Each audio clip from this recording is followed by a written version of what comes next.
ராமநாதபுரத்தில் பள்ளி மாணவி கொலை செய்யப்பட்ட சம்பவத்தை கண்டித்து உறவினர்கள் தர்ணா போராட்டத்தில் ஈடுபட்டுள்ளனர். கைது செய்யப்பட்ட குற்றவாளி முனிராஜை சுட்டு கொலை செய்ய வேண்டும் என வலியுறுத்தி மருத்துவமனையின் முன்பாக மாணவியின் உறவினர்கள் போராட்டத்தில் ஈடுபட்டுள்ளனர். மாணவியை கொலை செய்தவருக்கு தண்டனை பெற்று தராதவரை மாணவியின் உடலை பெறமாட்டோம் என கூறி மருத்துவமனையை உறவினர்கள் முற்றுகையிட்டுள்ளனர். அது தொடர்பான காட்சிகளை தான் பார்த்து வருகிறோம். காவல் அதிகாரிகளுடன் மாணவியின் உறவினர்கள் வாக்குவாதத்தில் ஈடுபடும் காட்சிகளை பார்த்து வருகிறோம். ராமநாதபுரத்தில் பள்ளி மாணவி கொலை செய்யப்பட்ட சம்பவத்தை கண்டித்து உறவினர்கள் தர்ணா போராட்டத்தில் ஈடுபட்டுள்ளனர். இதனால் அங்கு பரபரப்பான சூழல் நிலவியுள்ளது.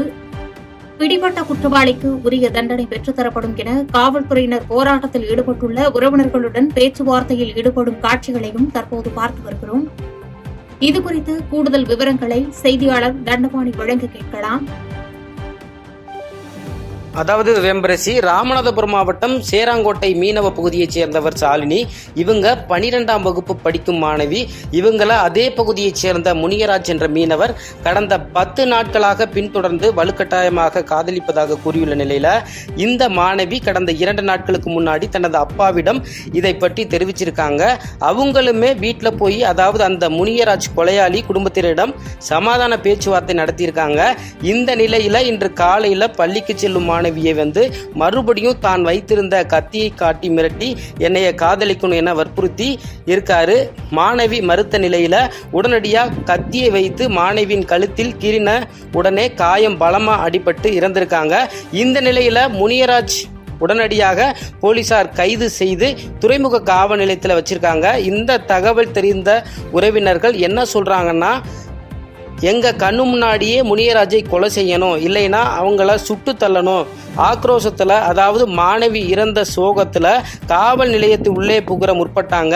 காவலர்கள் அதை தடுத்து கைது செஞ்சிருக்கோம், அதற்கு உண்டான தண்டனை நாங்கள் வாங்கி கொடுப்போம் என சொல்லியும் கூட உறவினர்கள் கோபத்தை அடக்க முடியாமல் காவல் நிலையத்தில் உள்நுழைய மீண்டும் மீண்டும் முயற்சித்து வருகின்றனர். இதனால் காவல் நிலையம் பூட்டப்பட்டு கொலையாளி உள்ளே வைக்கப்பட்டுள்ளார். உறவினர்களை சமாதானப்படுத்தும் முயற்சியில் அங்குள்ள காவலர்கள் தொடர்ந்து ஈடுபட்டு வருகிறார்கள். வேம்பரசி,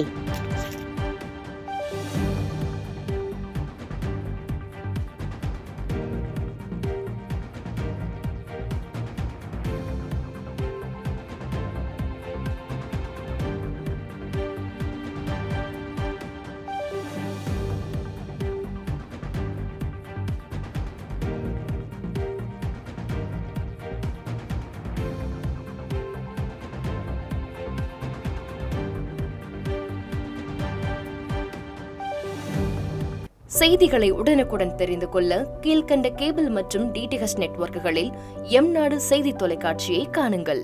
பாதகம் செய்பவரை கண்டால் நாம் பயம் கொள்ளலாகாது பாப்பா. மோதி மிதித்து விடு பாப்பா, அவர் முகத்தில் உமிழ்ந்து விடு பாப்பா. அண்மை செய்திகளை உடனுக்குடன் தெரிந்து கொள்ள இணைந்திருங்கள் எம்நாடு தொலைக்காட்சியுடன்.